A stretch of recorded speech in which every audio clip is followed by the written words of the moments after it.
চলন্ত অবস্থায় খুলে গেল একটি বেসরকারি স্কুল বাসের চাকা। ঘটনায় ব্যাপক চাঞ্চল্য ছড়িয়েছে শিলিগুড়ির জলপাইমোড় এলাকায়।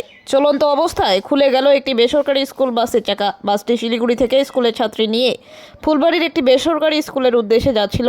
হঠাৎই জলপাইমোড়ের কাছে বাসের পেছনে দুটি চাকাই খুলে যায়। তাতেই আতঙ্কিত হয়ে পড়েন বাসের ভেতরে থাকা ছাত্রছাত্রীরা। প্রায় 17 জন ছাত্রছাত্রী ছিল এই বাসে। এই ঘটনা দেখে সঙ্গে সঙ্গে ছুটে আসেন স্থানীয়রা।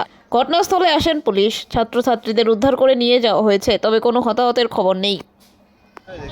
আমি ওখানে বসেছিলাম, ঠিক আছে, কাজের মাধ্যমে ছিলাম। তো দেখতেছি লোক হর করে দৌড়ায় আসছিল। তো গাড়িতে এক ব্যাগ বসে গেছে, এক ব্যাগ।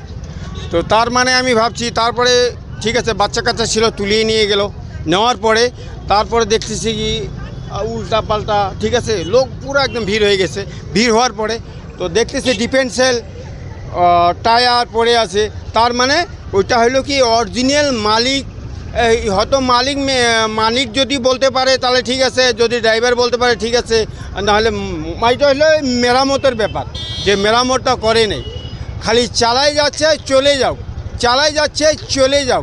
কিন্তু সেটা তো হয় না, না। এর ভিতরে সাবারি থাকে, বহুত ভরপূর্ণ থাকে, বাল বাচ্চা বহুত থাকে, সুন্দর বাচ্চা কাচ্চা থাকে, ঠিক আছে। কিন্তু গভর্নমেন্ট এলাও করে না, আর মালিকরা তো এলাও করবে না। এত কোটিপতি মালিক এই গাড়ি মালিক। হ্যাঁ, বাচ্চাগুলো এই আলাদা ইসেতে গেছে, বাচ্চা কিচ্ছু হয়নি।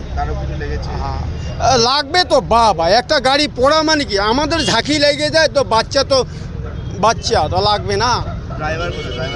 ড্রাইভার থাকে নাকি? ড্রাইভার নসিবে বেঁচে যায়, ওটা আলাদা ব্যাপার।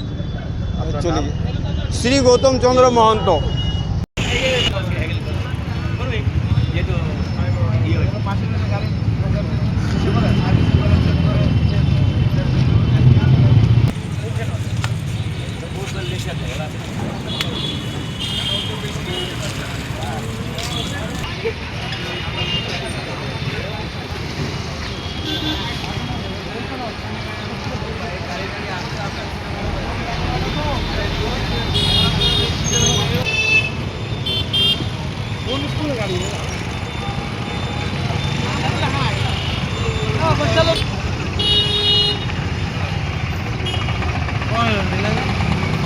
এই তো